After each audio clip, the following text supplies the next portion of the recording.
চোখের সামনে দুই শিশু সন্তানের মরদেহ, এই শোক কি সইবার? তাই পাগলপ্রায় বাবা মোসলেউদ্দিন। আফ্রিদা চৌধুরী ও ইলহাম চৌধুরী, একজনের বয়স 10, অপরজনের প্রায় 4। রোববার বিকেলে ঢাকা থেকে গ্রামের বাড়ি কুমিল্লার মোঘলটুলিতে নেওয়া হয় দুই শিশুর নিথর দেহ। তৈরি হয় শোকাবহ পরিবেশ। এরপর অনুষ্ঠিত হয় জানাজা। অংশ নেন স্বজনসহ এলাকাবাসী। দুই শিশুর এমন মৃত্যু মানতে পারছেন না পরিবারের কেউ। লাখ লাখ টাকা খরচ করি, নিজের জন্য খরচ করার জন্য আমরা চিন্তা করি, কিন্তু বাচ্চাদের জন্য আমরা চিন্তা করি না 1 টাকা খরচ করার জন্য।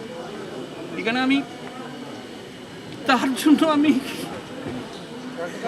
20 মিনিট সময় পাই না, 20 মিনিট। শোকস্তব্ধ এলাকাবাসীও। প্রশ্ন, কিভাবে হলো দুই শিশুর মৃত্যু? দাবি দ্রুত রহস্য উদ্ঘাটনের। পোস্টমর্টম করার রিপোর্ট আসার পর বলা যাবে অ্যাকচুয়ালি এটা কি খাদ্যের বিষক্রিয়ায় মৃত্যু হয়েছে না অন্য অস্বাভাবিক মৃত্যু। রাজধানীর মগবাজারে ভাড়া বাসায় থাকতেন মোসলেউদ্দিন ও সাইদা জাকাওয়াত দম্পতি। তাদের সঙ্গেই থাকতেন দুই সন্তান আফ্রিদা ও ইলহাম। শনিবার পরিবারের সবাই অসুস্থ হয়ে পড়েন। হাসপাতালে চিকিৎসাধীন অবস্থায় মারা যায় দুই শিশু। পুলিশের ধারণা, খাবারে বিষক্রিয়ায় মারা গেছেন ভাই বোন। তবে ময়নাতদন্ত প্রতিবেদনের পরই জানা যাবে মৃত্যুর কারণ। আব্দুল্লাহ আল মারুফ, স্টার নিউজ, কুমিল্লা।